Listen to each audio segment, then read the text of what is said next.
ஒரு நாட்டின் அரசன் தனக்கு பின் இந்த நாட்டை ஆள்வதற்கு வீரத்துடன் மக்களின் நலன்களையும் பொன் பொருளின் மீது ஆசையே இல்லாத ஒருவனை கண்டுபிடித்து அவனிடம் இந்த நாட்டை ஒப்படைக்க வேண்டும். அப்போதுதான் நான் இறந்தாலும் என்னுடைய ஆன்மா சாந்தி அடையும் என்று நம்பிக்கைக்குரிய தன் அமைச்சரிடம் தினமும் புலம்பிக் கொண்டே இருந்தார். அரசே, உங்களின் மனக்குறை எனக்கு புரிகிறது. ஆனால் இதுவரை நாட்டின் மன்னனை தேர்ந்தெடுக்க எத்தனையோ போட்டிகள் வைத்தும் அதில் நீங்கள் எதிர்பார்க்கும் தகுதியுடன் ஒருவரும் வெற்றி பெறவில்லையே. யார் இந்த நாட்டின் அரசன் என்பதை அந்த இறைவனே உங்களுக்கு காட்டுவான். அதுவரை பொறுமையாக இருங்கள் என்று அமைச்சர் அரசருக்கு ஆறுதல் கூறினார். தன்னுடைய மக்களுக்கு பாதுகாப்பான அரசனை தர வேண்டும் என்கிற சிந்தனையால் இரவெல்லாம் உறக்கம் வராமல் மன்னர் தவித்துக் கொண்டிருந்தார். இனியும் பொறுமையாக இருக்க தன்னிடம் உடல் பலமோ வயதோ இல்லை என்பதை புரிந்து கொண்டு தன் குலதெய்வத்தை மனதார வேண்டிக் கொண்டார். மறுநாள் அரசவைக்கு அனைத்து அமைச்சர்களும் வர வேண்டும் என்று அரசன் உத்தரவிட்டான். அரசரின் உத்தரவை ஏற்று அனைத்து அமைச்சர்களும் அரசவையில் கூடினார்கள். அவையில் இருக்கின்ற அமைச்சர்களே, உங்கள் எல்லோருக்கும் வணக்கங்கள். எனக்கு வாரிசு இல்லை என்பது நீங்கள் அறிந்த விஷயமே. நானும் நாட்டை சீரும் சிறப்புமாக ஆட்சி செய்ய ஒரு சிறந்த வாலிபனை தேடிக்கொண்டே இருக்கிறேன். ஆனால் இதுவரை எல்லா தகுதிகளும் நிறைந்த வாலிபன் கிடைக்கவில்லை. இனிமேலும் காத்திருப்பதில் அர்த்தம் இருப்பதாக எனக்கு தோன்றவில்லை. எனவே இங்கிருக்கும் அமைச்சர்கள் அனைவரும் தங்கள் கட்டுப்பாட்டில் உள்ள பகுதிகளில் வசிக்கும் திறமையான வாலிபர்களை தேர்ந்தெடுக்க வேண்டும். நீங்கள் தேர்ந்தெடுத்த வீரர்களில் முதல் 10 தலை சிறந்த வீரர்களை அரண்மனையில் இருக்கின்ற முக்கியமான அமைச்சர்கள் தேர்ந்தெடுப்பார்கள். அந்த 10 வீரர்களில் தலை சிறந்த 2 வீரர்களை அரண்மனையின் மூத்த அமைச்சர் தேர்ந்தெடுப்பார். அவர்களில் யார் இந்த நாட்டின் மன்னனாக முடிசூட போகிறார்கள் என்பதை நான் முடிவு செய்கிறேன் என்று கூறிய அரசன், அதே சமயம் வீர விளையாட்டுகள் நிறைந்த போட்டிகளை மட்டுமே நடத்தி வீரர்களை தேர்ந்தெடுங்கள். மற்ற குணங்களை நான் பரிசோதித்துக் கொள்கிறேன் என்று அரசர் உத்தரவிட்டார். பலதரப்பட்ட போட்டிகள் நடத்தப்பட்டு தலை சிறந்த 2 வீரர்கள் அரசனின் முன்னால் நிறுத்தப்பட்டார்கள். அந்த 2 வாலிபர்களை பார்த்த அரசர், வாலிபர்களே, உங்களில் யாரோ ஒருவன் தான் இந்த நாட்டின் அரசன் என்று நினைக்கும் போது மனதிற்கு மகிழ்ச்சியாக இருக்கிறது. இன்று இரவு நன்றாக உறங்குங்கள். காலை விடிந்ததும் நாட்டின் எல்லையில் மக்களை அச்சுறுத்தும் கொடிய மிருகங்களை வேட்டையாட செல்ல வேண்டும் என்று கூறிவிட்டு அரசர் அங்கிருந்து சென்று விட்டார். மறுநாள் அந்த 2 வாலிபர்களை மட்டுமே அழைத்துக் கொண்டு அரசர் வேட்டைக்கு புறப்பட்டார். எதிரில் வந்த கொடிய மிருகங்களை இருவரும் வீரத்துடன் வேட்டையாடியதை பார்த்த அரசர் அவர்களின் வீரத்தை வெகுவாக பாராட்டினார். அப்படியே வேட்டையாடி கொண்டே காட்டிற்குள் வெகு தூரம் சென்று விட்டார்கள். அரசனுக்கு பசியும் தாகமும் ஏற்பட ஒரு மரத்தடியில் உட்கார்ந்து விட்டார். அப்போது தான் அமர்ந்திருந்த மரத்தின் கிளைகளில் கொத்து கொத்தாக பழங்கள் தொங்குவதை பார்த்த அரசர் எல்லையெல்லா மகிழ்ச்சி அடைந்தார். வாலிபர்களே, இந்த மரத்தில் இருக்கின்ற பழங்களை பறித்து வாருங்கள். வயிறார உண்டுவிட்டு பயணத்தை தொடரலாம் என்று கூற முதல் வாலிபன் வேகமாக அந்த பழங்களை பறிப்பதற்கு தயாரானான். ஆனால் 2வது வாலிபன் அவனை தடுத்து சிறிது நேரம் பொறுமையாக இருக்குமாறு கூறினான். அதை கவனித்த அரசர், எதற்காக அவனை தடுக்கிறாய் என்று கேட்க, அதற்கு 2வது வாலிபன், அரசே, இந்த மரத்தில் கனிகள் கனிந்திருப்பதையும் அதே மரத்தில் கூடு கட்டி குடியிருக்கும் பறவை அந்த கனிகளை தீண்டாமல் தூரத்தில் சென்று தன் குஞ்சுகளுக்கு இரையை கொண்டு வருவதையும் கவனித்தால் இந்த கனிகள் ஜீவராசிகள் உண்பதற்கு தகுந்த கனியாக இருக்கும் என்று எனக்கு தோன்றவில்லை. எனவே அந்த கனிகள் விஷம் நிறைந்ததாக இருக்கலாம் என்று 2வது வாலிபன் கூற அரசரும் சிறிது நேரம் யோசித்தார். ஆனால் முதல் வாலிபனோ, அரசே, இந்த கனிகளின் சுவை இந்த பறவைக்கு பிடிக்காமல் இருக்கலாம். அதனால் இந்த பறவை இந்த கனிகளை தீண்டாமல் இருக்கலாம் அல்லவா என்று கூறியவாறே மரத்தில் ஏறி சில கனிகளுடன் கூட்டில் இருந்த ஒரு குஞ்சையும் எடுத்துக்கொண்டு கீழே இறங்கினான். இப்போது பாருங்கள், இது விஷமில்லாத கனி என்பதை உறுதி செய்கிறேன் என்று கூறியவாறே கனிகளில் ஒன்றை எடுத்து அதன் சாற்றை அந்த குஞ்சின் வாயில் பிழிந்துவிட அந்த சிறிய குஞ்சு சிறிது நேரத்தில் துடிதுடித்து இறந்து விட்டது. இதை சற்றும் எதிர்பார்க்காத அரசர், முட்டாளே, என்ன காரியம் செய்தாய்? உன்னுடைய சந்தேகத்தை தீர்க்க இந்த உலக வாழ்க்கையை கொஞ்சமும் அனுபவிக்காத ஒரு உயிரை அநியாயமாக கொன்றுவிட்டாயே என்று கோபமாக கத்தினார். அரசே, என்னை மன்னித்து விடுங்கள் என்று முதல் வாலிபன் கெஞ்சினான். பசி வந்தால் 10ம் பறந்து போகும் என்பார்கள். ஆனால் கொடூர பசியுடன் இருந்த அந்த நேரத்திலும் கவனமாக முடிவெடுத்த 2வது வாலிபனின் புத்திசாலித்தனத்தை அரசர் வெகுவாக பாராட்டினார். பின்பு மூவரும் அந்த காட்டிற்குள் பயணத்தை தொடர்ந்தார்கள். பசியை தாங்கிக் கொண்டாலும் அரசரால் தாகத்தை தாங்க முடியவில்லை. அப்போது எதிர்பாராத விதமாக அங்கு ஒரு கிணறு இருப்பதை அரசர் கவனித்தார்.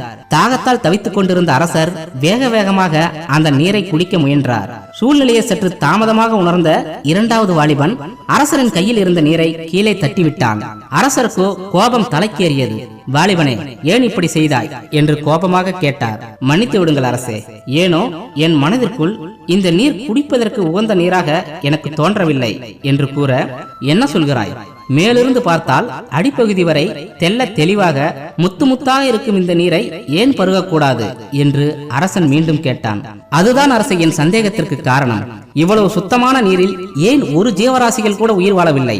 அத்துடன் அந்த நீர் சூழ்ந்திருக்கும் பகுதியில் செடிகளோ தாவரங்களோ ஏன் முளைக்கவில்லை?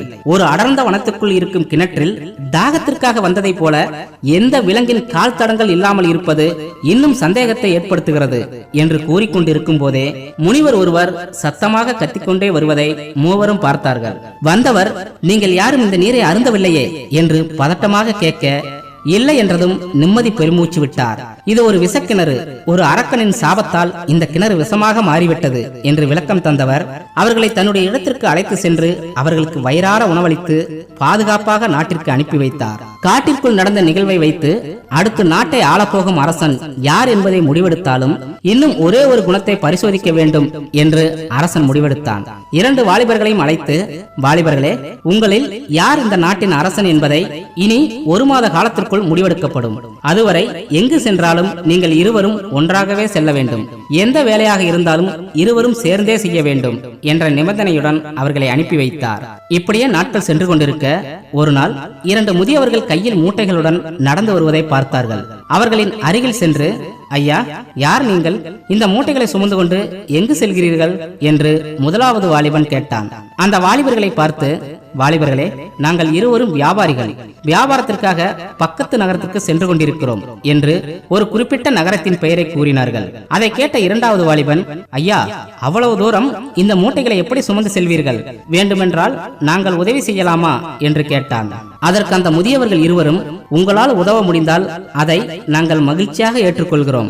அதே சமயம் நீங்கள் செய்கின்ற வேலைக்கு தகுந்த கூலியையும் தந்து விடுகிறோம் என்று இரண்டு வாலிபர்களையும் அழைத்துக் கொண்டு புறப்பட்டார்கள்.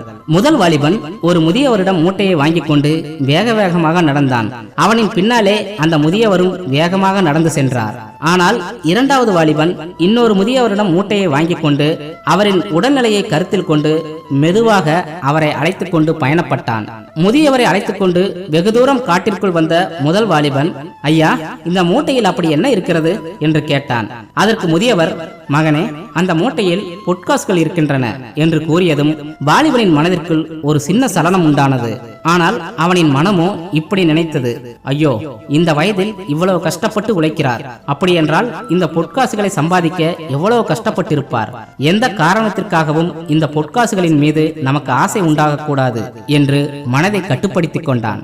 சிறிது தூரம் சென்றதும் அந்த முதியவர் நடக்க முடியாமல் சிரமப்பட்டார்.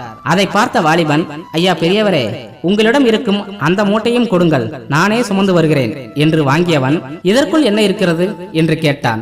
அதற்கு அந்த முதியவர், இந்த மூட்டையில் விலைமதிப்பான வைரங்களும் வைரத்தால் செய்யப்பட்ட ஆபரணங்களும் இருக்கிறது என்று கூற, இப்போது வாலிபனின் மனதிற்குள் சஞ்சலம் அதிகமானது. அவனின் மனம் இப்படியெல்லாம் நினைத்தது, இது அடர்ந்த காடு.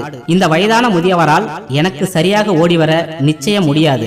இந்த பொற்காசுகளையும் வைரங்களையும் எடுத்துக்கொண்டு ஓடினால் நிச்சயம் நம் எதிர்காலத்தை சிறப்பாக அமைத்துக் கொள்ளலாம் என்று மனதிற்குள் பலவாறாக நினைத்துக் கொண்டே வந்தான்.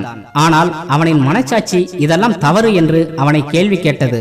அந்த மனச்சாட்சிக்கு பதில் கூறும் விதமாக, இந்த முதியவர் உண்மையிலேயே வியாபாரியாக இருந்தால் ஏன் இவ்வளவு தூரம் காட்டிற்குள் பயணப்பட வேண்டும்? வண்டியை வாடகைக்கு எடுத்துக்கொண்டு நேர்வழியில் சென்றிருக்கலாமே.